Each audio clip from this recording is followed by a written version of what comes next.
The prince did not heed this rather kitschy prattle, all probably directed by her mother, and let it be repeated, regarded her merely as a sibling, fragrant and fashionable, with a painted pout and a massard, blurry, Gaelic way of expressing the little she wished to express. Her unruffled rudeness toward the nervous and garrulous countess amused him. He liked dancing with her and only with her. He hardly squirmed at all when she stroked his hand or applied herself soundlessly with open lips to his cheek, which the haggard after the ball dawn had already sooted.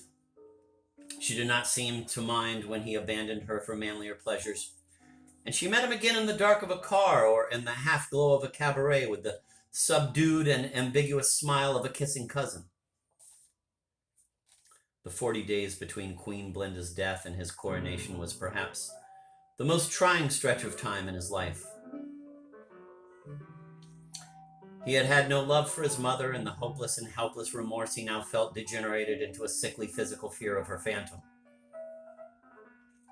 The countess, who seemed to be near him, to be rustling at his side all the time, had him attend table-turning seances with an experienced American medium, seances at which the Queen's spirit, operating the same kind of planchette she had used in her lifetime to chat with Thormodus Torpheus and A.R. Wallace, now briskly wrote in English.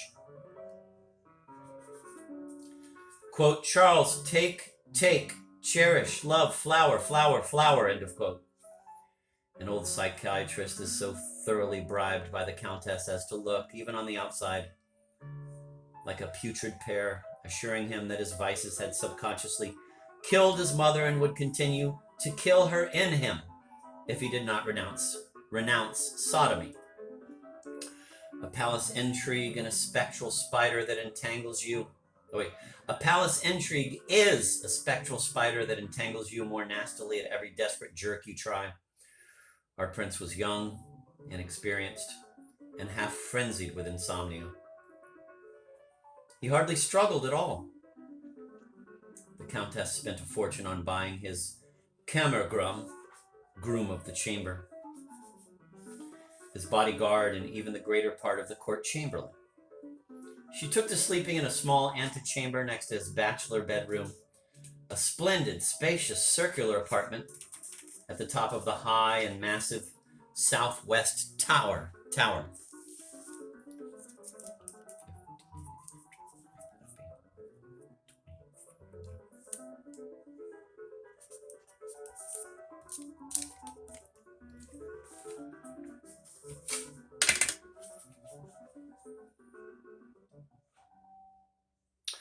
This had been his father's retreat and was still connected by a jolly chute in the wall with a round swimming pool in the hall below, so that the young prince could start the day as his father used to start it, by slipping open a panel beside his army cot and rolling into the shaft, whence he whizzed down straight into bright water.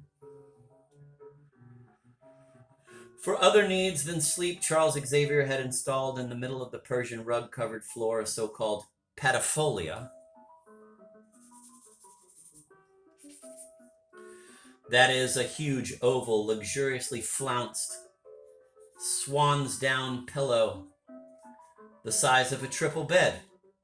It was in this ample nest that Fleur now slept, curled up in its central hollow under a coverlet of genuine giant panda fur that had just been rushed from Tibet by a group of Asiatic well-wishers on the occasion of his ascension to the throne.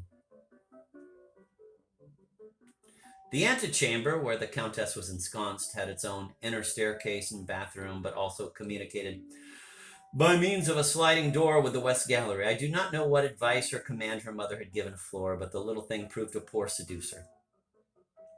She kept trying, as one quietly insane, to mend a broken viola d'amore, or sat in dolorous attitudes comparing two ancient flutes, both sad-tuned and feeble. Meantime, in Turkish garb, he lolled on his father's ample chairs, his legs over its arm, flipping through a volume of Historia Zemblica, copying out passages and occasionally fishing out of the nether recesses of his seat a pair of old-fashioned motoring goggles, a black opal ring,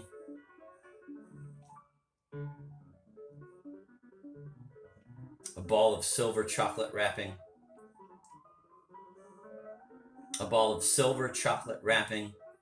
or the star of a foreign order.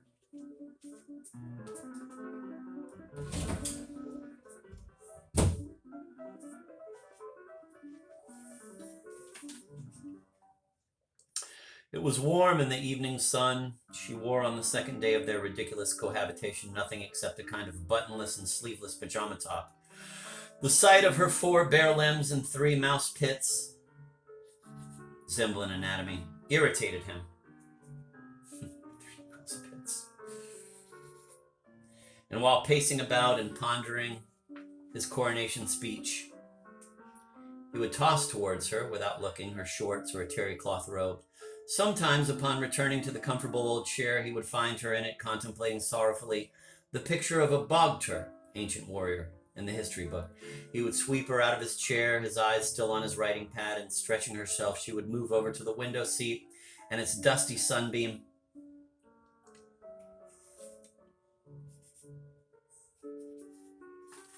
But after a while, she tried to cuddle up to him, and he had to push away her burrowing, dark, curly head with one hand while writing with the other, or detach one by one her little pink claws from his sleeve or sash.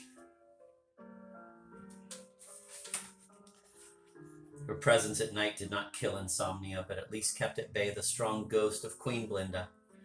Between exhaustion and drowsiness, he trifled with paltry fancies, such as getting up and pouring out a little cold water from a decanter onto Flora's naked shoulder so as to extinguish upon it the weak gleam of a moonbeam.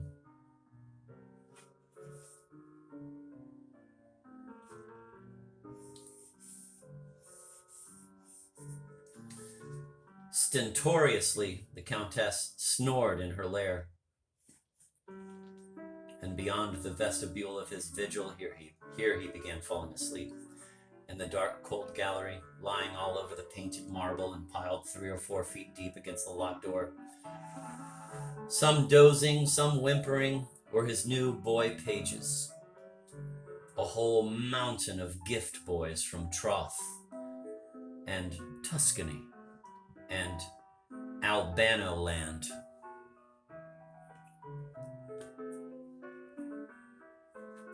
Albano land. I wonder if that's based on Lou Albano. Great wrestling icon.